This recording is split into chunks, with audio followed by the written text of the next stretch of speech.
Hi! I'm Lonely Boy. I'm making this channel so I can have a lot of friends. Right now I will show you a movie from 2021, the Spongebob movie, Sponge on the Run. Spoiler ahead! The film starts with a David Attenborough-esque narrator guiding us into the ocean to admire all its splendor before going into Bikini Bottom.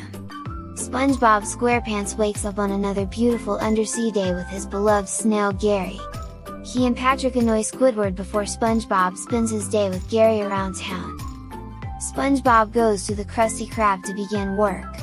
Plankton spies on the Krusty crew as he plots yet another new scheme to steal the Krabby Patty formula.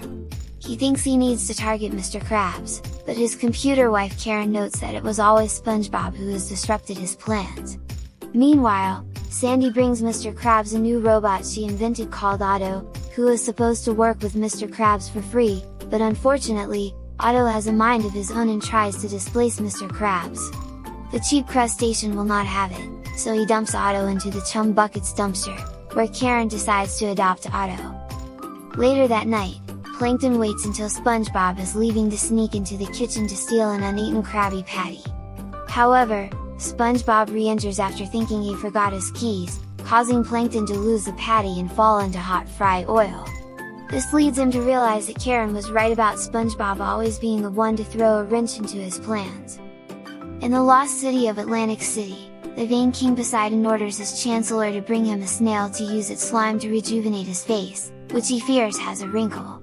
When it turns out that the snail is out of slime, Poseidon forces it to join the other snails that he has kept as slaves after they no longer serve his purpose. Poseidon then sends out a decree to fetch him a snail for his face. Plankton catches wind of the message and hatches a sinister plan. SpongeBob returns home to find his home ransacked and Gary is now missing. The poor sponge breaks down, looking at a picture of himself as a child at Camp Coral where he first met Gary. After he goes around town putting up missing posters, Patrick shows up to help his best friend. They find the message from Poseidon and figure out where Gary must be.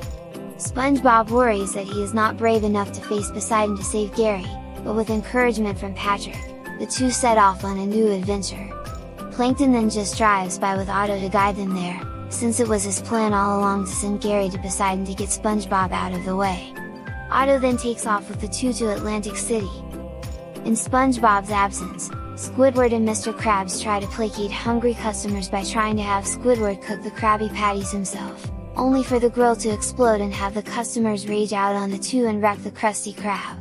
SpongeBob and Patrick are still on the road, whereupon they find themselves in a shared dream taking place on land. They come across an Old West type of town where they are led by a living tumbleweed called Sage to find their inner courage.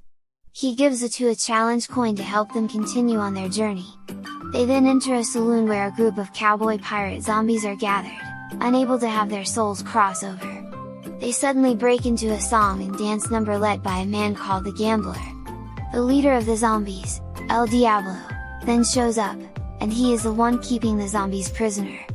He attempts to do away with SpongeBob and Patrick, but they inadvertently burn him to death by opening his curtains, thereby allowing the zombie spirits to be free. Otto goes to get them and bring them back underwater, where Sage turns out to be real and continues to help the two on their trip. He shows them a window where they can see that Gary is being used for Neptune's face, as well as the other snails forced into labor.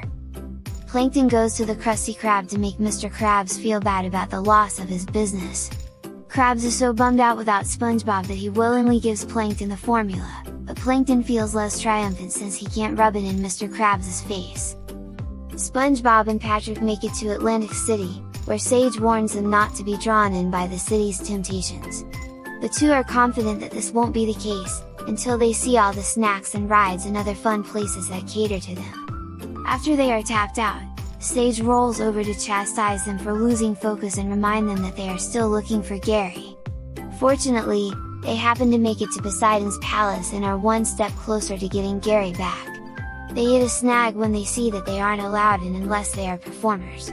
The show is being held, hosted by a fish version of Tiffany Haddish. SpongeBob and Patrick crash the show and do a little dance number before attempting to get Gary in front of Poseidon, who is renamed Gary Fred. The two are captured and imprisoned.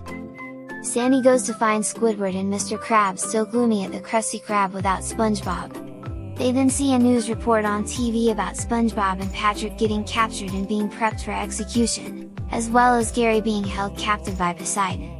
Plankton shows up and admits that it's his fault that everything happened and that he wants to redeem himself. Krabs leads them to the paddy wagon, which turns into a hero role to allow the four of them to fit in as they make their way to Atlantic City. SpongeBob feels he is a failure for being in his current predicament. When SpongeBob thinks that the challenge coin will save them, Patrick admits that he gambled it at the casinos they were at the previous day. SpongeBob scolds him for it, only to be reminded by Patrick that he egged him on to throw the coin in for a bet. Sage rolls in to visit them again with more not so helpful words of encouragement but says the coin was just symbolic of SpongeBob needing to find his courage. The Chancellor then comes in to take them out for their execution. Sandy, Squidward, Mr. Krabs, and Plankton sneak into the palace to save their friends. Sandy ties up the Chancellor and other palace workers to step on the stage and make Poseidon give SpongeBob and Patrick a chance to defend themselves. All of SpongeBob's friends present evidence as to why he is a great person who deserves to be let go, and most of them stem from their experiences with him at Camp Coral. Patrick was lonely and homesick until SpongeBob offered to be his friend. Sandy was encouraged by him to pursue her dream of becoming a scientist.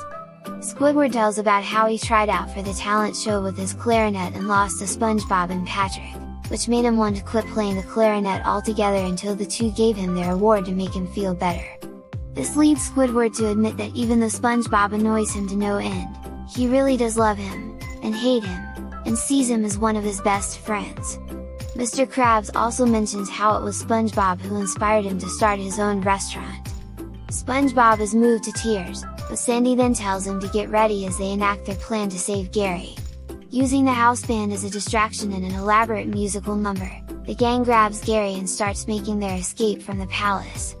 After fighting off some guards, Otto drives by to get the gang out, but they are stopped by Poseidon, who says he will let them go if SpongeBob gives Gary up.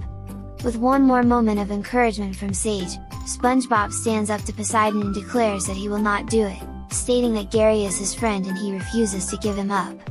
After mentioning his other friends, Poseidon slowly starts to realize that he has no real friends of his own due to his behavior, leading him to feel sad. He thinks nobody will care about him because of his imperfections, but SpongeBob assures him that real friends don't care about things like that. This leads Poseidon to shed all that makes him look young and fit, revealing he is bald, fat, and saggy, but he knows he will be happier now that he is free.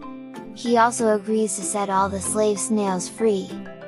SpongeBob and Gary return home, where he has adopted a few other snails, and Bikini Bottom has become a snail sanctuary. The film is dedicated to SpongeBob's creator, Steven Hillenburg. Thanks for watching. If you want to be my friend, please subscribe my channel. Or, I will steal your house.